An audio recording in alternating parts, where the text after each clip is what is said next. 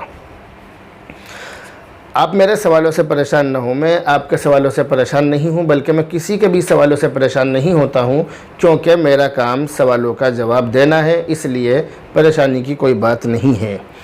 اور اگر دیکھا جائے تو یہ آپ کا میرے اوپر احسان ہے کہ آپ مجھ سے دین کی باتیں معلوم کر رہے ہیں، کیونکہ میری کوشش ہوتی ہے کہ دین کی باتیں لوگوں تک جیسے بھی ہو سکے پہنچائی جائیں، تو آپ مجھ سے سوال کر رہے ہیں، آپ کا احسان ہے۔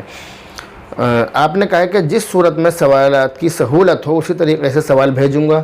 آپ جس طرح سے بھیج رہے ہیں بھیجتے رہیں، بہت اچھے طریقے سے آپ سوال بھیج رہے ہیں۔ تو یہ سوال آپ کو جمعہ کی نماز میں لوگوں کو یہ مسائل بتانے ہیں۔ الحمدللہ مجھے بہت خوشی ہوئی کہ آپ مسجد کے امام ہیں، آپ بہت دنوں سے سوال کر رہے تھے لیکن مجھے اندازہ نہیں تھا کہ آپ میرے بڑے ہیں، آپ اتنی بڑی شخصیت ہیں اور آپ مسجد کے امام ہیں، مجھے اس کا اندازہ نہیں تھا۔ میں اس کے لیے آپ سے معذرت خواہ ہوں، اس لیے آپ نے جو سوال کیے ہیں میں ان کا جواب دینے جا رہا ہوں۔ پہلا سوال کیا ہے کہ مفتی صاحب اگر کسی کا کاروبار حرام کمائی کا ہو اور وہ قربانی کرے تو اس قربانی کا کیا حکم ہے اور ان کے گھر سے آیا ہوا گوشت کھانا ہے یا نہیں؟ آپ کے سوال کا جواب یہ ہے کہ اگر کسی کے پاس صرف حرام مال ہے یا اس کی غالب آمدنی حرام ہے تو اس کی قربانی درست نہیں ہے، کیونکہ اللہ تعالیٰ پاک ہیں، پاکی کو پسند کرتے ہیں، پاک مال کو قبول کرتے ہیں اور پاک اور صحیح اور حلال مال میں سے ہی عبادت اور صدقہ وغیرہ قبول کرتے ہیں۔ اور اگر اس شخص کے پاس صرف حرام مال ہی ہو تو اس حرام مال پر قربانی واجب نہیں ہوگی، لیکن اگر اس شخص کے پاس حلال مال نصاب کی بقدر ہو تو پھر اس پر اس حلال مال کی وجہ سے قربانی واجب ہو جائے گی۔ یہاں پر یہ مسئلہ بھی سمجھ لیجئے کہ حرام مال پر قربانی واجب کیوں نہیں ہوتی ہے، تو اس کا جواب یہ ہے کہ مال پر صاحب قبضے کی ملکیت ثابت نہیں ہے، اس لیے اس پر قربانی واجب نہیں ہے، یعنی جس کے قبضے میں وہ مال ہے وہ اس کا مالک نہیں ہے حرام مال کا، اس لیے قربانی واجب نہیں ہے۔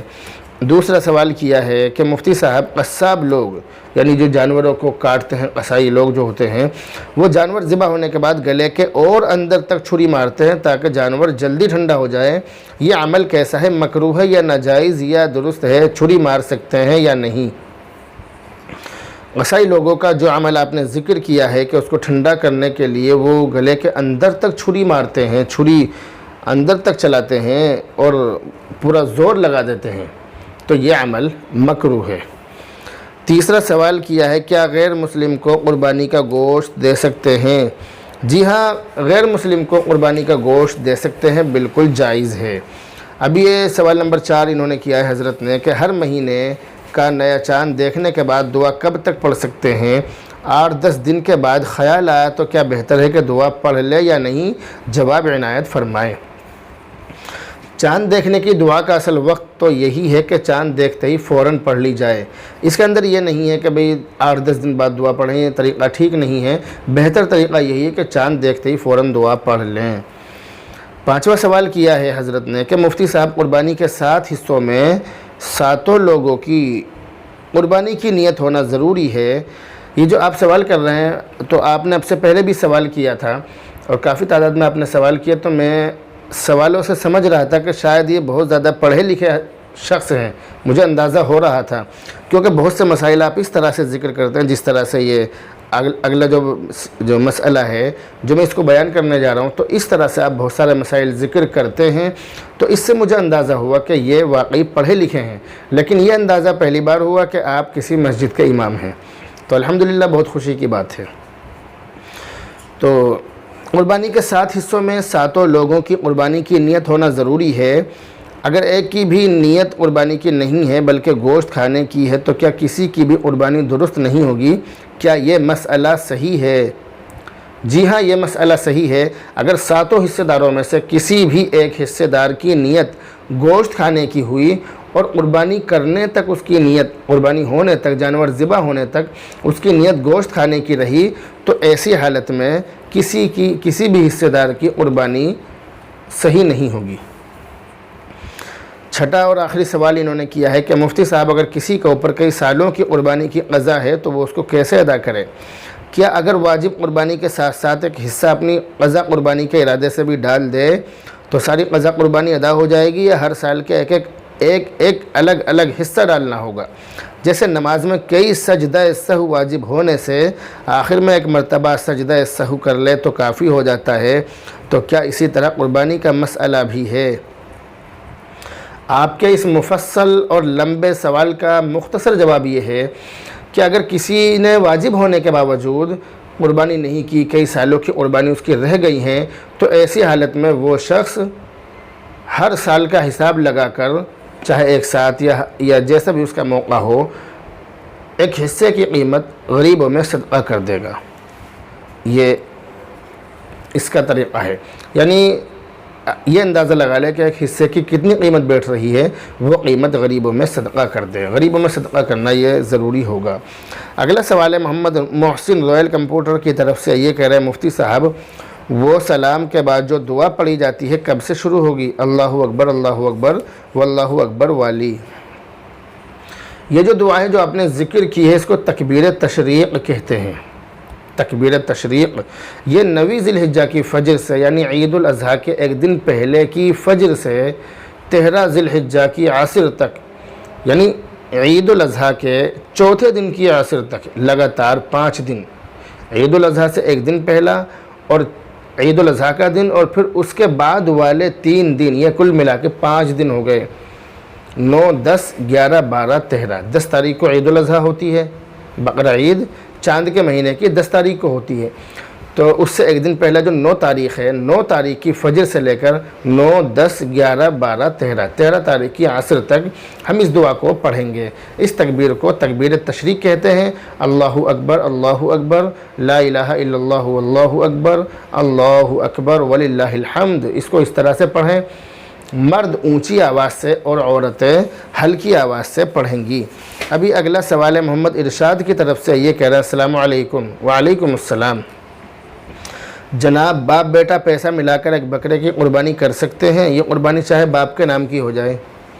جی ہاں کر سکتے ہیں، مگر بہتر یہ ہے، بہتر طریقہ کہ بیٹا باپ کو پیسہ دے دے اور باپ اپنے اور بیٹے کے پیسے، یعنی بیٹا باپ کو پیسوں کا مالک بنا دے کہ پیسے میں آپ کو دے رہا ہوں، پھر باپ ان پیسوں کو لے کر اپنے اور بیٹے والے جو پیسے ہیں ان کو لے کر قربانی کا جانور خرید لے یا حصہ ڈال لے، یعنی ان پیسوں کی قربانی کر لیں، تو یہ طریقہ زیادہ احوط ہے اور زیادہ بہتر ہے۔ اگلا سوال ہے قاری عبد القدیر گاگلہڑی سہارنپور کی طرف سے، یہ کہہ رہے ہیں السلام علیکم ورحمۃ اللہ وبرکاتہ۔ وعلیکم السلام ورحمۃ اللہ وبرکاتہ۔ مفتی صاحب میں آپ سے ملاقات کرنا چاہتا ہوں، آپ کہاں رہتے ہیں؟ میں آپ کے بیانات سے مستفیض ہوں نہیں، شاید آپ متاثر ہوں کہنا چاہتے ہیں۔ ورنہ آپ یہ کہتے ہیں کہ مستفیض ہوتا ہوں، تو آپ نے لکھا ہے مستفیض ہوں، تو شاید آپ متاثر کہنا چاہتے ہیں، جو بھی ہے بہرحال۔ تو آپ سوال کر رہے ہیں کہ میں کہاں رہتا ہوں، تو میں اتر پردیش کے ضلع ہاپوڑ میں رہتا ہوں، آپ کبھی بھی ملاقات کر سکتے ہیں۔ تو انہوں نے سوال کیا ہے کہ مفتی صاحب میں مہاراشٹر میں ہوں اور کلیسر چلا رہا ہوں، ہمارے آس پاس میں مسجد وغیرہ نہیں ہے، اذان کی بھی آواز نہیں آتی ہے، تو اب میں بقرعید کی نماز کیسے پڑھوں، اس کا طریقہ بتلا دیجئے۔ میری دعا ہے کہ اللہ تعالیٰ آپ کو خوشحالی نصیب فرمائے۔ آپ اتنی دور جا کر کلیسر چلا رہے ہیں، تو آپ کے گھر کے حالات کیسے ہوں گے، میں کچھ ہلکا پھلکا مجھے کچھ اندازہ ہو رہا ہے۔ تو اس لیے میں اللہ تعالیٰ سے یہی دعا کروں گا، اپنے ناظرین سے بھی کہوں گا کہ اللہ تعالیٰ ان کے لیے بھی، قاری عبدالقدیر گاگل ہیڑی سہارنپور، تو قاری صاحب کلیسر چلا رہے ہیں اتنی دور جا کر، تو گھر کے حالات شاید بہتر نہیں ہیں۔ اس لیے میری دعا ہے حضرت کے لیے بھی، اور تمام جتنے بھی غریب لوگ ہیں جو پریشان حال ہیں، اللہ تعالیٰ سب کی پریشانی کو دور فرمائے۔ اور میری دعا ہے کہ اللہ تعالیٰ آپ کو عید الاضحیٰ پر اپنے گھر آنے کے راستے آسان فرمائے، سہولت پیدا فرمائے۔ تو آپ نے جو سوال کیا ہے کہ میں عید کی نماز کیسے پڑھوں، تو یہ آپ نے سوال کیا ہے، اس کا جواب یہ ہے کہ آپ جو اسکرین پر میری ویڈیو ہے، آپ اس ویڈیو میں دیکھ سکتے ہیں کہ عید کی نماز کیسے پڑھیں گے۔ اس کی روشنی میں آپ عید کی نماز پڑھ سکتے ہیں۔ ویسے آپ کوشش یہ کریں کہ اگر آپ کو تھوڑا بہت گھنٹے 2 گھنٹے کا سفر بھی کرنا پڑا تو آپ سفر کر کے کہیں عید کی نماز پڑھ لیں تو بہتر ہوگا، یہ میرا آپ کے لیے مشورہ ہے۔ اگلا سوال ہے محمد اسماعیل کویت سے، یہ کہہ رہے ہیں السلام علیکم ورحمۃ اللہ وبرکاتہ۔ وعلیکم السلام ورحمۃ اللہ وبرکاتہ۔ مفتی صاحب 9 ذی الحجہ کے روزوں میں سے ایک روزہ کمزوری کی وجہ سے توڑ دیں گے تو اس کا کوئی کفارہ ہے یا اس کا دوسرا روزہ رکھنا پڑے گا؟ ذرا اس کا جواب دیجئے مفتی صاحب، جزاک اللہ خیرہ۔ جی بالکل، ذرا اس کا جواب دیجئے، آپ کے سوال کا جواب دیا جا رہا ہے۔ تو آپ کے سوال کا جواب یہ ہے کہ ذی الحجہ کا ایک روزہ اگر کسی نے توڑ دیا کمزوری کی وجہ سے یا کیسے بھی، تو ایک روزہ توڑنے کے بدلے اس کو ایک روزہ ہی رکھنا پڑے گا۔ اگلا اور آخری سوال عادل اقبال کی طرف سے، انہوں نے یہ میسیج بھیجا ہے اور یہ میسیج بہت زیادہ وائرل ہو رہا ہے۔ تو انہوں نے اس کی حقیقت معلوم کی ہے کہ اس کی کیا حقیقت ہے اور اس کے بارے میں بتلائیے۔ تو یہ جو انہوں نے میسیج وائرل جو ہو رہا ہے، جو انہوں نے میرے پاس بھی سینڈ کیا ہے، یہ من گھڑت ہے، اس کی کوئی حقیقت نہیں ہے۔ یہ من گھڑت ہے، اس طرح کی باتوں سے اور اس طرح کی افواہوں سے پھیلانے سے بھی اور ان کا شکار ہونے سے بھی ہمیں بچنا چاہیے۔ تو بہرحال یہ تھے اس ہفتے آئے ہوئے بہت سارے سوالوں میں سے کچھ سوالوں کے جواب۔ سوال کافی تعداد میں آئے ہیں، بھی میرے سامنے یہ سوال رکھے ہوئے ہیں، اور عید الاضحیٰ کے بارے میں، قربانی کے بارے میں بھی بہت سارے سوال ہیں، لیکن تمام سوالوں کا جواب دینا بہت مشکل ہے۔ اس لیے میں روزانہ وقتاً فوقتاً آپ کو جواب دے رہا ہوں۔ آپ اپنے جو میں ویڈیو اپلوڈ کرتا ہوں، جو میں جواب دیتا ہوں، آپ ان میں اپنے سوالوں کے جواب سن سکتے ہیں، وہ آپ کے سوالوں کے جواب ہی ہوتے ہیں۔ تو جن لوگوں کے سوالوں کے جواب میں نے اس میں دے دیے بہت اچھی بات ہے، مگر جن کے سوالوں کے جواب نہیں آ پائے وہ ہرگز ناراض اور مایوس نہ ہوں، بلکہ اپنے جو جواب ہیں ان کا انتظار کریں۔ بہت جلد آپ کے سوالوں کے جواب انشاءاللہ دیے جائیں گے۔ آج کوشش یہ کی گئی کہ زیادہ تر سوال عید الاضحیٰ اور قربانی کے بارے میں ہی دیے جائیں، اس چیز کی کوشش کی گئی۔ تو یہ میں نے آپ کو جواب دیے۔ دعا کیجیے اللہ رب العزت ہم سب کو عمل کی توفیق عطا فرمائے۔ جو لوگ افواہوں کا شکار ہیں اللہ تعالیٰ انہیں ہدایت نصیب فرمائے۔ جو لوگ غلط مسائل پر عمل کر رہے ہیں اللہ تعالیٰ ان کو بھی ہدایت نصیب فرمائے۔ بہرحال دعاؤں میں یاد رکھیں۔ السلام علیکم ورحمۃ اللہ وبرکاتہ۔